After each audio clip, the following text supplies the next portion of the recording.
House of Representatives begins debate on general principles of 2024 appropriation bill. National Assembly leadership pledges support for renewed hope agenda. And decongestion of custodial facilities in focus as you and your reps engages House Committee on Reformatory Institutions. The longer-awaited 2024 budget of renewed hope is finally here, with the legislature committed to sustaining the January to December budget cycle. Welcome to You and Your Reps on the NTA. I am Victor Azo. Thank you for joining us.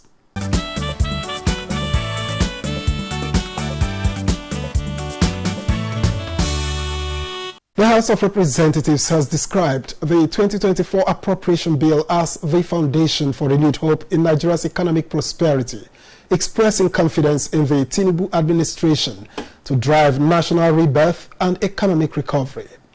I want to ask... It's the second day lawmakers are debating the estimates of the federal government's proposed expenditure for the next fiscal year.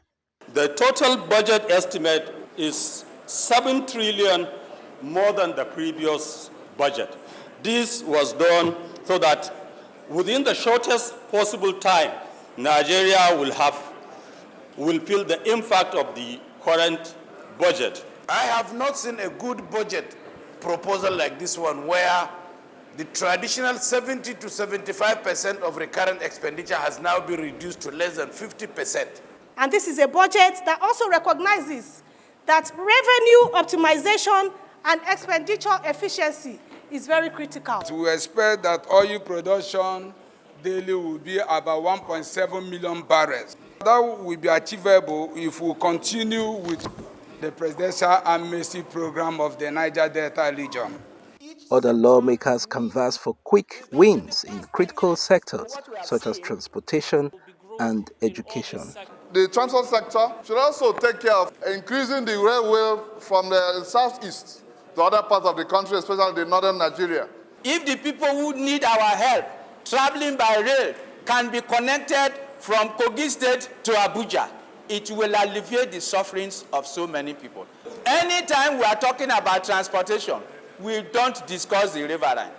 And so we are left in the hands of private transporters. Our president was very particular about education and placing a lot of revenue monies into education. There is consensus that a good budget requires good implementation strategies and thorough oversight.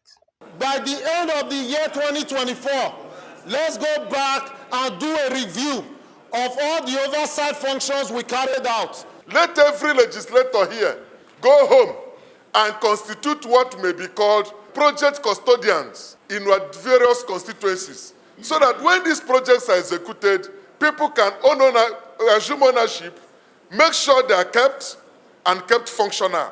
So without any waste of time, I'll put the question. Those who are in support of this bill be read the second time, say aye. Aye. Those against you say nay. The ayes have it.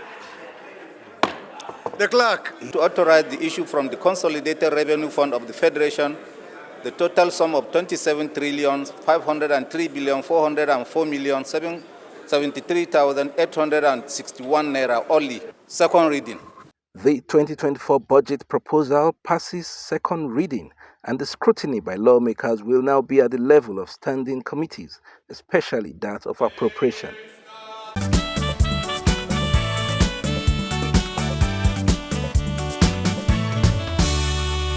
Later on, we caught up with Deputy Chair of the House Committee on Federal Character and member representing Ibarakwa North and Central Federal Constituency of Oyo State, Bayo Adepoju, to share his thoughts on the 2024 appropriation bill. I think Mr. President is very optimistic of what the future holds for Nigerians. We may not be as optimistic as Mr. President is, because of course we have some areas where we may differ a little bit. And I know from what he's done a good job so far.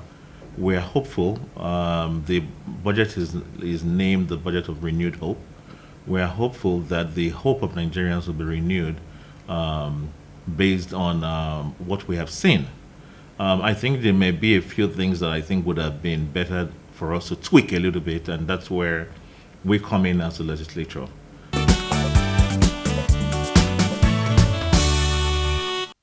If we borrow for the sake of development, I don't think it's a bad thing. But we also have to think about how much we are borrowing. And we also have to think about what we are borrowing for. So let's talk about the revenue for a little bit. And I think we have come of age in Nigeria where Nigeria really needs to start thinking about diversification. So I like the idea of diversification from oil revenue to non-oil revenue, and I think he's looking really into that. And he's really looking into solid minerals. So that's a good thing. And I also heard the Minister of Solid Minerals, that's Mr. Alaki, and I think he's hoping to drive that forward. So if we can have alternate sources of revenue for this nation, I think at that point we'll be able to earn foreign exchange. And when we earn foreign exchange, then we will be able to drive the value of the naira up. Because I was cautiously optimistic about where we fix the value of the naira. That budget is based on a $750 to a naira. Are we there now? Can we get there? The only way we can get there, as far as I'm concerned, is to bring in foreign direct investments. When we bring in foreign direct investments in this country, where we're exporting, we bring in foreign currency in this country, where we're also exporting things going out, then we can bring in foreign currency into this country, and the more foreign currency we have in this nation, the more it would help us drive the value of the naira up against the dollar. So if we are not able to achieve 750 naira, to a dollar, it means right from the 1st of January, we're already running at a deficit. Let's concentrate on the things that can bring in the revenue. We have agriculture there. Agriculture is very important too. And we have, a lot of our people that are farmers. We have farmers on a small scale, large scale, and they're all willing to work and contribute to this nation. And I can tell you, I think it's high time we started, exporting our agricultural goods. We can do it. I believe we can do it. I'm very optimistic about what Nigeria would look like in the next 7 years, by the year 2030.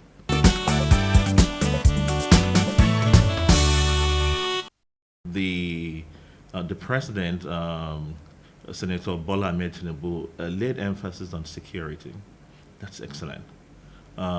We have to vote a lot of money on security. So I share his views on that, because people coming into this nation to invest definitely want to make sure that their investments are secured. So I'm excited about that. I'm also excited about what we voted for education. Education is very important. Infrastructure is very important. But I also think we have not done enough in the aspect of agriculture. Agriculture should be something that should be at the forefront. I want us to invest this money in such a way where this money gets to the places that we can use to develop this country. So when we vote so much amount of naira just to give away to the citizens, I understand it would help immediately alleviate the suffering. But at the end of the day, what does it bring back? It doesn't bring back anything. So you can have the argument to say, well, it keeps people alive. Yes, it does keep people alive. That's true. But at the same time, how do we even account for this? What's that process we have in place to account for how this money will be distributed amongst our fellow citizens? So, I have a little bit of concern about that. I feel it may not be the best way to increase the per capita income of this country, because when you are doing that, it's money just being received without any work done. So I think we need to create the enabling environment for people to get gainfully employed, earn a living, as opposed to just giving out freebies. Because how long can we do that? For how long can we do it? Now, what's the process put in place to manage this process? So those are my concerns. Where we peg the amount of crude, I think it's fair. I think it's the fair place to put it. But I'm not concerned with the 700. I'm not comfortable with the 750 naira to a dollar. I think we are far from that. We have to be very realistic. We cannot build castles in the air at this point. We are hopeful. We'll be happy if we can do it. But from what we have seen so far, the fluctuations, it's a very incredibly unstable market. For us to be, to fix that 750 naira to a dollar, I think it's over ambitious at this point.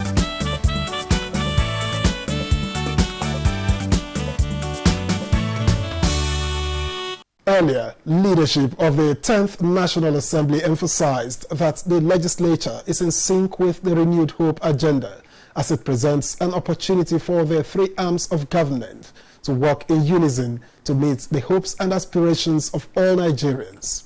President of the Senate, Godswill Akpabio, and Speaker House of Representatives, Tajuddin Abbas, affirmed this support during the laying of the 2024 budget proposal by the President. Our legislative agenda concentrates around it, and we believe its faithful implementation will augur well for our nation and put Nigeria on a new growth trajectory. The House of Representatives will convene the first National Citizens Budget Town Hall to harness public input and opinion on this budget. We are convinced that this will increase transparency and accountability, improve policy making, and increase trust in government. Strategic streamlining is the term that encapsulates the submissions by these two presiding officers of the National Assembly. They are convinced that President Tinubu's administration is determined to impact positively on all sectors and segments in the country for the good of citizens, going by his antecedents since assumption of office. The reforms touching on economic growth and diversification through agriculture, security and social developments, when effectively implemented, they believe will turn around the fortunes of Nigeria. A modern economy is putting all our eggs in one basket. It is a risk we have taken for too long, and we cannot continue to tempt progress. We also believe that education should be prioritized and something done to stop frequent closures of schools. The 2024 budget should prioritize social welfare programs to help reduce poverty and inequality. Equally important is job creation and youth empowerment in view of the large and ever-growing youth population. Failure to do this means failure to invest in our future. While emphasizing resources be judiciously allocated, the legislature insisted on putting heads together for the good of all. We request Mr. President would mandate honorable ministers and heads of agencies to avoid foreign travel during this period of our engagements with them. Let us remember that our actions today will shape the future of our dear nation. Together, let us work towards a budget that reflects the aspirations and dreams of every Nigerian citizen. We'll also work to institutionalize pre-budget engagements with the executive to further improve and hasten the budget process. In the coming days, the National Assembly will engage heads of ministries, departments and agencies of government as they appear to give accounts of previous allocations and defend their spending proposals for 2024.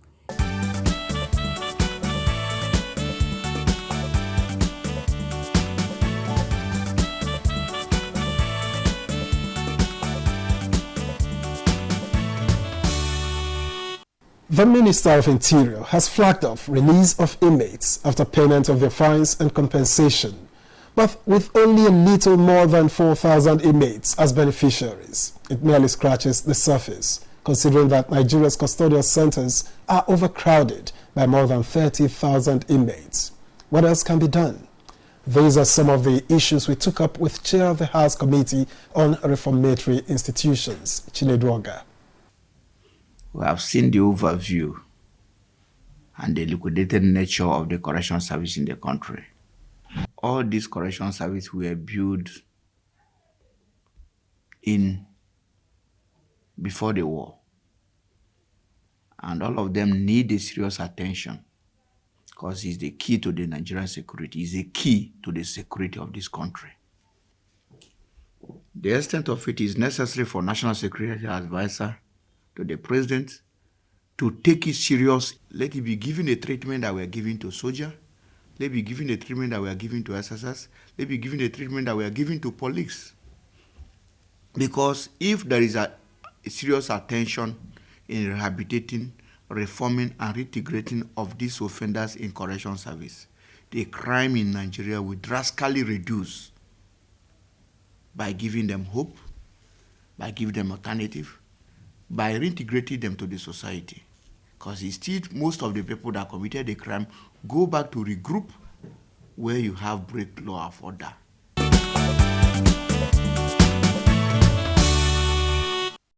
We have started, according to the plan of the committee, with the mandate of our rules. We are able to meet some organization like UNODC. We are able to write to the United States of America. And the UNODC have started a lot of things they're doing in putting the pairs in the correction service. They took it up in northern part of Nigeria, Borno State as a case study, where they're rehabilitating and they have built a health center in those correction service. So it's all about asking other NGOs to come. That is not about organizing workshop, where we are not taking drastically effort to stop and reduce the insurgents, agitation, and so many things that lead to insecurity of this country.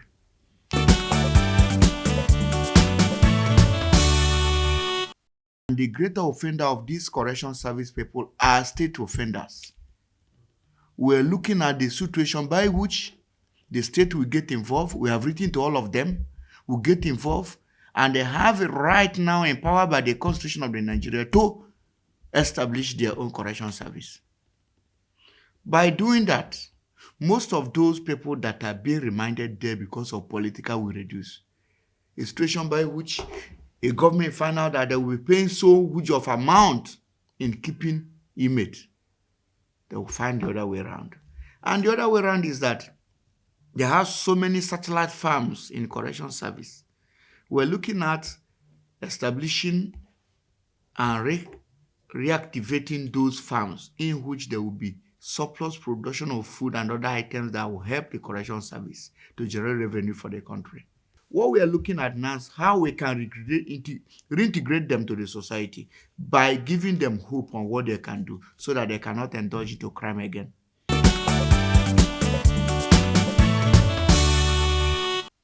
We have written to the President requesting for additional funds in 2024 appropriation. We have written to the Minister of Budget and Planning.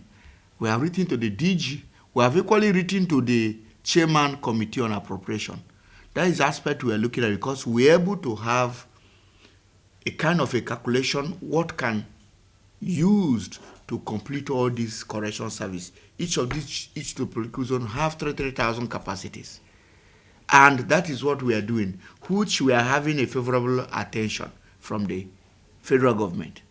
Because Mr. President accorded his administration renew hope. He wants to really renew hope to translate to the correction service.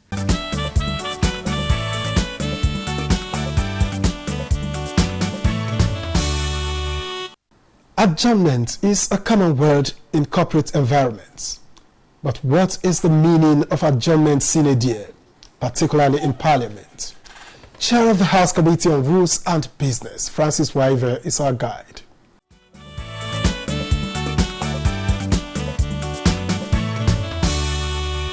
When the House or a committee thereof adjourns sine die, it simply means that the date of the next sitting is not known at the date of adjournment. That happens mostly in committee sessions. For example, if a standing committee of the House is considering the budget, their part of the budget, when they are finished, the committee does not dissolve, but they have finished that assignment. So they adjourn till whenever there's another assignment coming up. So it means they have adjoined sine die. That is the terminology used for it.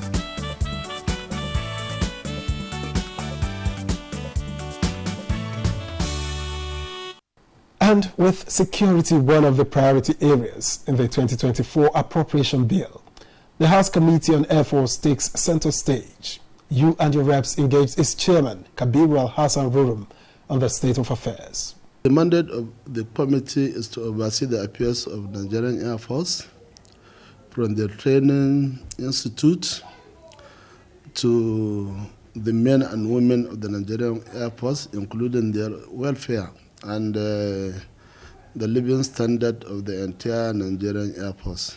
Nigerian Air Force, as far as the committee is concerned, is doing it is possible best to ensure maintenance of peace, unity and stability in Nigeria, especially now that we are in security. We have so many security challenges all over, and they have been bombarding some areas of where the criminals are hiding, and they are doing a lot. But there is so many problems, challenges in Nigerian Air Force are having, most especially in the areas of their airplane, the logistic, a lot of things, because most of the procurement is in dollars, and looking at the situation of Nigerian economy, the dwindling revenue we have, government is not being able to do what is need to be done to ensure they have all what they need, because of the extent where our naira to dollar, everything is going down drastically by the day, but still they are doing their best.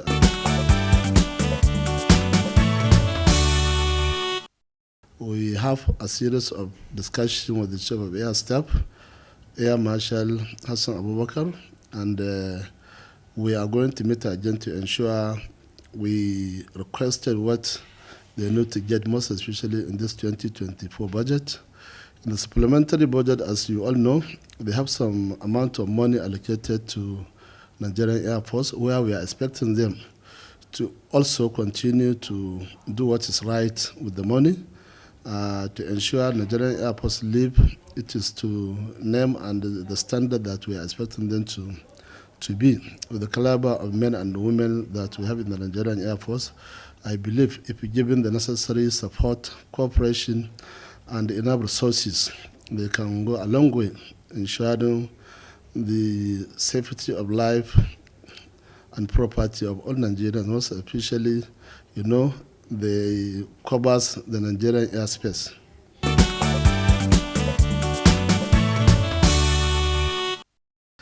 Recently, we have passed and they earmarked some amount of money to Nigerian Air Force during the supplementary budget. All are going to be accounted for, and the committee is going to ensure we oversight them properly and to ask questions where necessary.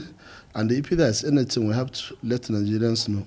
We know there are challenges and we know what they are up to, and they are doing their possible best. So there is need for us to equally ensure that we provided what they need to have in the 2024 budget.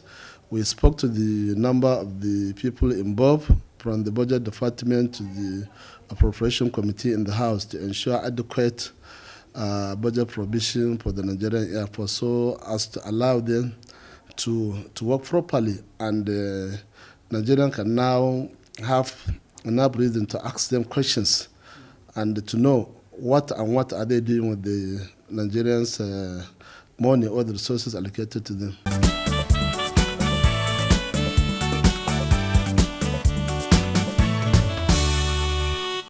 In the days and weeks ahead, it should become clearer what modifications might be made to the 2024 appropriation bill, particularly in the area of security.